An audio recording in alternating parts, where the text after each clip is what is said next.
안녕하세요 여러분, 이인찬 변호사입니다.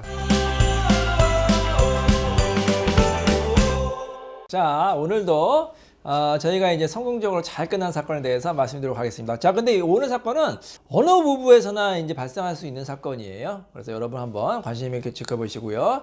그리고 오랜만에 이것도 해야죠. 홍 이사님, 방송 시청 전에 꼭 하셔야 될 게 있죠? 구독과 좋아요. 좋아요. 또 하나 있습니다. 뭔가요? 댓글 달기. 네, 응원 댓글도 꼭 달아주시기 바랍니다.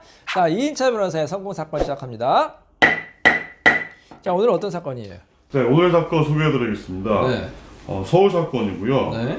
저희 사무실에 찾아오신 분은 아내분입니다. 아내분. 피고세요. 초청을 받으신 거죠. 그렇죠. 네. 사건의 내용은 다음과 같습니다. 네. 원고는 의료 종사자였습니다. 의료 상대방이요. 네. 저희 사무실에 찾아오신 아내분, 피고분은 교육직 종사자셨습니다. 교육직.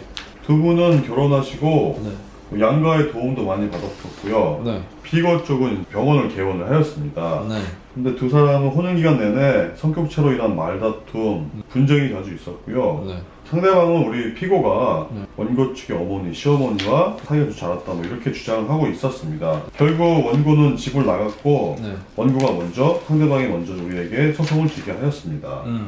근데 야, 결론이 되게 어떻게 잘 났어요. 이 네. 사건은 네. 기각이 됐습니다. 예, 우리 순서 원고의 주장들이 네. 받아들이지 않은 사건이죠. 네. 잘 끝난 사건입니다. 네. 자, 한번 볼까요? 이것도 실제 사건입니다. 서울가정법원이고 저희가 피고죠, 아내 측. 소송드린 법원리. 자, 1심이 어떻게 되느냐 한번 볼까요?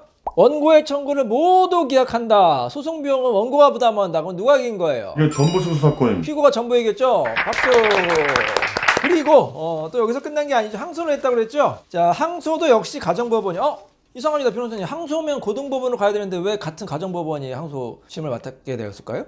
왜 그렇습니까, 변호사님? 이렇게 보시면 돼요. 일반적으로 이제 그 재판은 여러분 이제 뭐 드라마라든지 아니면 실제 재판 가면은 이 판사님이 한 분이 재판하는 경우가 있고 세 분이 재판하는 경우가 있죠. 그래서 이렇게 보시면 돼요. 조금 약간 이제 간단한 사건, 뭐 금액이 크지 않은 사건은 이제 단독 사건이라고 하고 혼자서 하는 거고, 뭐 좀 규모가 크거나 복잡하거나 그런 사건은 이제 세 명이서 이제 합의후 사건이라고 하거든요. 자, 근데 이 단독 사건의 경우에는 항소심이 고등법원으로 가는 게 아니라 같은 법원에서 해요. 서울가정법원이면 서울가정법원 항소부가 있거든요. 거기서 이제 항소심을 한 거예요. 그럼 항소심 결과는 어떻게 나왔습니까? 자, 항소심도 저희가 이제 맡게 됐습니다. 항소심도 이제 서울가정법원, 아까 설명드렸듯이 이제 단독 사건이기 때문에 이제 서울가정법원 항소부였고요. 역시 피고죠. 소송드린 법원리. 자, 보시면 어떻게 되느냐. 원고의 항소를 기각한다. 항소 비용은 원고가 부담한다. 자, 이건 어떻게 됐다는 거예요? 전부 승소입니다. 역시 우리 의뢰인 전부 승소다. 야, 또 이제 박수. 1심도 이기고 2심도 항소기한이니까 이기고 2연승한 그런 사건이라고 볼 수가 있겠습니다. 이 사건은 어떤 사건이냐? 아까 말씀하셨듯이 이제 그 당사자들이 사실 직업이 좋아요. 이제 우리가 선망하는 직업이 있잖아요. 그 원고 남편은 이제 의료인이에요. 뭐 의료인도 많잖아요. 이제 제가 특정 의료인이라고 말씀드릴 수는 없고, 이제 여러 이제 의료 종사직 중에 한 분은 의료인이고, 그다음에 이제 아내분은 이제 교육직. 뭐 교육직도 많잖아요. 뭐 이제 초등학교부터 해서 뭐 중고등학교, 대학교, 뭐 공립사립 하여튼 많으니까 또 교육에 관련되는 직이다 이렇게 이제 보시면 되겠습니다. 자, 그러니까 직업이 굉장히 좋잖아요. 이제 많은 분들이 이제 선망하는 직업인데 이제 두 사람이 좀 갈등이 심한 것 같아요. 갈등이 심했는데 이제 의료인 쪽에서 이제 병원을 이제 개업을 해야 되니까 이제 부모님의 도움을 좀 많이 이제 바랬던 것 같아요. 보통 그런 경우가 있거든. 다 그렇다는 건 아니에요. 이제 일부 의료인들이 이제 뭐 결혼을 하면서 그걸 바라는 경우가 있어요. 열쇠 3개 바란다고 하잖아요, 옛날부터. 그래서 뭐 병원 열쇠, 병원도 좀 해달라, 와이프한테. 아니면 이제 뭐 집도 좀 사달라, 심지어는 외제차도 사달라, 이런 경우가 이제 가끔 있어요. 자, 그러면 홍 이사님, 만약에 아들이 이제 결혼하는데 이제 며느리 될 사람이 의료인이야. 의료인인데 좀 뭐 내가 이제 직업도 좋고 하니까 좀 병원도 차려주고 좀 집도 좀 결혼할 때 좀 해오세요. 그렇게 요구한다, 만약에 사돈이. 어떻게 할 겁니까? 결혼 안 시킵니다. 아시게? 별로 뭐 그런 며느리 없고 싶지 않네요. 네. 솔직히 말하면요. 저도 마찬가지 생각을 해요. 이 뭐 결혼하면서 물론 부모님이 좀 도와줄 수는 있죠. 일부 뭐 결혼 비용이라든지 뭐 집이라든지 약간 도와줄 수 있지만 그걸 노골적으로 뭐 사돈이 뭐 병원을 해달라, 무슨 강남에 뭐 집을 해달라, 그렇게 요구하는 것도 좀 기분 나쁜데, 심지어 이럴 수가 있어요. 이제 예를 들어서 부모님이 열심히 이제 마련해 줬어요. 뭐 이제 남자 쪽이든 여자 쪽이든 이제 뭐 조그만 이제 뭐 전세 같은 거 마련할 거 아닙니까? 처음에는 신혼집 마련해 줬어요. 근데 상대방 측에서 이게 뭡니까? 적어도 강남에 뭐 30평대 자가 소유는 있어야지. 이게 뭡니까? 월세가 뭡니까? 전세가 뭡니까? 막 이렇게 핀잔을 준다고 생각해봐요. 굉장히 기분 나쁠 것 같아. 그죠? 부모 입장에서는 그런 그걸 부부들이 잘 사는 경우를 별로 본 적이 없어요. 그래서 싸워요. 뭐 이것저것 따지고 뭐 조건 따지고 하는 사람들이 설령 결혼했다고 하더라도 또 불만이 많아. 그 사람도 그렇고 이 가풍이라는 게 굉장히 좀 배려심이 있고 좀 굉장히 합리적인 좀 가족이 있는 반면에 항상 모든 게 불만인 좀 가족이 있어요. 본인도 그렇고. 그러면 그런 가정 환경에 살면 어떻게 되겠어요? 그 자식도 똑같이 배우는 거예요. 뭐든지 막 요구만 하려고 하고 불평불만이고 그러면 이 가정생활이 순탄하겠냐고. 결혼생활이 순탄하지가 않죠. 그래서 제 생각에도 물론 뭐 재산도 중요하죠. 뭐 집도 있어야 되고 물론 살아야 되고 뭐 중요하지만 그렇다고 하더라도 그게 1순위가 되면 안 된 것 같아요. 특히 이제 남녀 간의 만남. 두 사람의 그래서 사랑이 기반이 돼야 되겠죠. 맞아요. 믿음과 애정이 무엇보다도 중요하다고 생각이 됩니다. 자, 근데 이 안타깝게도 이번 사건에서는 서로 이제 그런 게 이제 많이 깨진 것 같아요. 신뢰관계도 깨지고, 성격 차이도 있고, 특히 이제 뭐 저희 의뢰인이라서 그랬지만 상대방이 조금 부당하게 욕을 많이 한 것 같아요. 남편 쪽에서 여러 가지 요구를 많이 해서 아내분이 좀 많이 힘들었던 것 같아요. 그래서 이혼까지 이제 상대방이 결심하게 됐는데, 근데 이제 이 아내분은 그럼에도 불구하고 어떻게 해야 된다고 그랬죠? 가정을 지키려고 하셨죠.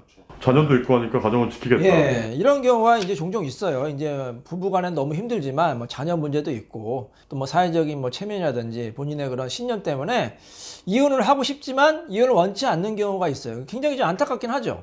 홍 기사님이 이런 일이 있으면 안 되겠지만 만약에 홍 기사님 부부가 너무 이제 살기 힘들다. 그래서 이 점 상대방이 이혼을 원한다. 근데 아직 애들은 어리고 홍 기사님 어떻게 할 거예요? 이혼해야죠. 할 거예요? 아니 그 애들은 아직 결혼도 안 시켰는데? 뭐 자녀도 중요하지만 네. 상대방과 또 나의 인생도 중요하니까. 그래? 그리고 상대방이 원한다는 거는 네. 분명히 제가 뭔가 잘못했다거나 네. 이유가 있을 겁니다. 네. 그걸 또 묵살하고 받아들이지 않는 것도 상대방이 힘들어하니까 네. 그냥 저라면 해주겠습니다. 그래서 두 가지가 있는 것 같아요. 이 선택이 일단 홍 이사님처럼 부부간에 그런 사생활이라든지 행복 이게 중요하다 그렇게 결심하는 사람이 있는가 반면 또 한편으로는 아니다. 그래도 참고 살아야지. 가정 지켜야지. 애들이 클 때까지는 최소한 애들 대학교 갈 때까지는 대학교 가면 또 미뤄요. 결혼할 때까지는 참아야지. 자, 근데 저는 이 두 번째 이 선택을 하는 사람들 있잖아요. 자식 때문에 참고 살아야 되는 건 어떻게 보면 참 안타깝고 너무 희생적인 것 같아. 실제로 상담 오시는 분들이 네, 많죠. 그런 분 많이 계시는데 네. 좀 딱합니다. 솔직히 말해서. 그러니까 자기 인생 포기했어요, 그냥. 이거 남편과 아내랑은 전혀 행복하지가 않아. 또 아이러니한 게 또 후회를 하세요. 네. 후회하십니다. 많이 후회하죠. 결혼한 것도 후회하고. 그러니까 이래도 후회 저래도 후회. 자녀 때문에 차마 또 결심 못하고. 너무 안타까운 것 같아. 그런 분들은 또 너무 희생적인 사람인 것 같아. 그래서 이제는 우리 사회 결국에는 이 사회적인 문화가 바뀌어야 될 것 같아요. 뭐 이혼할 수도 있다. 뭐 이혼하고 뭐 그리고 자녀에게 전혀 뭐 그런 불이익이 안 가고 오히려 용기를 주면 그런 분들이 조금 더 본인의 행복을 위해서 선택을 할 수 있는 날이 되지 않을까. 그래서 좀 사회적인 문화나 우리의 편견 지금 많이 좋아지긴 했어요. 그리고 이렇게 한번 생각해 보세요. 맨날 부부가 사이가 안 좋고 뭐 심지어는 가끔 이제 뭐 폭력적인 모습도 보이고 막말도 하고 그러면 자녀들도 안 그걸 지켜보는 자녀들이 어떨까요? 굉장히 자녀가 이게 심정도 안 좋아지고 뭐 학습 능력도 이제 저하될 거고 여러 가지로 마이너스예요. 근데 이혼하면 어떻게 될까? 이혼하면 물론 자녀가 힘들겠죠. 충격받겠죠. 하지만 점점 시간이 지나면 어떻게 돼요, 애들이? 또 애들은 커가고 네. 잊어버리게 되죠. 네, 적응이 돼요. 그러니까 이렇게 보시면 돼요. 이혼을 하게 되면 정말 뭐 이렇게 굳이 그래프를 따진다면 이렇게 좀 내려올 거 아닙니까? 근데 시간이 지나면 점점 이렇게 올라가요. 근데 이혼 안 하고 계속해서 부부 사이가 나쁘면 어떻게 돼요?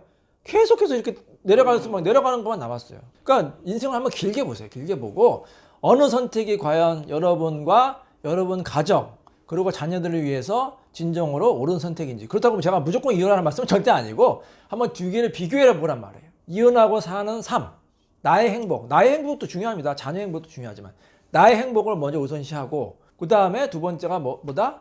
자녀들의 행복.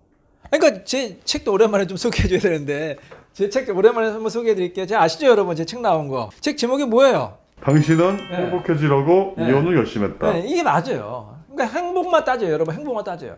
정말로 본인이 이혼하는 게 행복한지 아니면 가정을 계속 유지하는 게 행복한지 그것만 따지시기 바랍니다.